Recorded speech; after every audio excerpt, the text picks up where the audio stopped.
தான் பெரிய ட்ரெண்ட் பண்றாங்க எதிர்கட்சிகள். இப்ப கூட்டணியில் இருக்கக்கூடிய கட்சிகளும் கூட யார் அந்த சார் அப்படிங்கறது ஒரு சந்தேகம் இருக்கு. அது பெண்ணுடைய பார்வையில இருந்து அந்த யாருங்கிறது வெளிப்படையா சொல்லணும் அப்படிங்கறது வழி இல்ல. அந்த பெண் வந்து எப்படிங்க அவங்களுக்கு எப்படி தெரியும்? அது வந்து விசாரணை நடந்து கொண்டிருக்கிறது. காவல்துறையும் வந்து அந்த ஃபோன் வந்து அப்போ வந்து ஏர்ப்ளைன் மோடில் இருந்ததுங்கிறாங்க.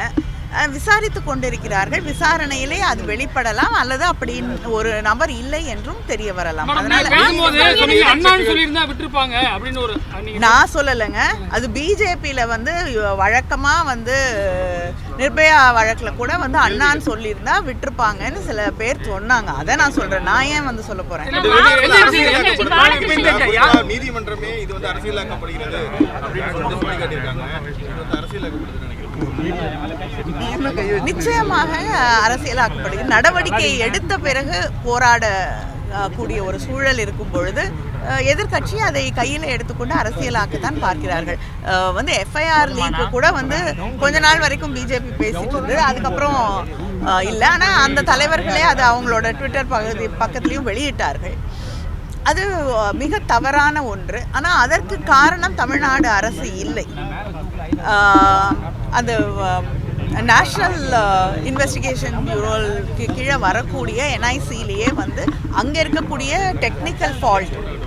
அதனால தான் அந்த பிஎன்எஸ், ஏன்னா அது பாரதிய நியாயா சங்கீதாவா ஏதோ புது பேர் வச்சுருக்காங்க, அந்த ஒரு வெப்சைட்டில் இருக்கக்கூடிய ஃபால்ட் அப்படின்னு அவங்களே ஏற்றுக்கொண்டு இருக்கக்கூடிய ஒரு சூழலில் அதையும் வந்து தமிழ்நாடு அரசாங்கத்தின் மீது ஒரு குற்றச்சாட்டாக மாற்றுவது நிச்சயமாக அரசியலாக்கக்கூடிய ஒரு செயல். விவகாரத்துல எஃப்ஐஆர் வெளியானது வந்து எல்லாமே மத்திய அரசு தவறுகளை சுட்டி காட்டுறீங்க. ஆனா பாஜக மாநிலத்தில் அண்ணாமலை சவுக்கால் அடிச்சுக்கிட்டார் மேடம். இதுக்காக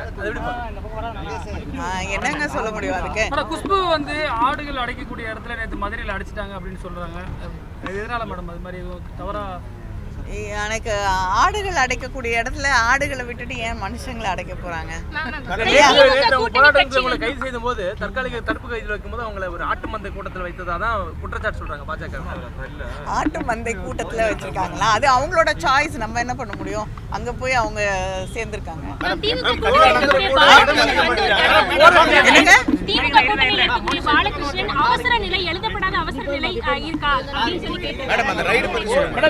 ஜனநாயகத்துல போராடுவதுதான் ஒரு ஜனநாயகத்துடைய உரிமை.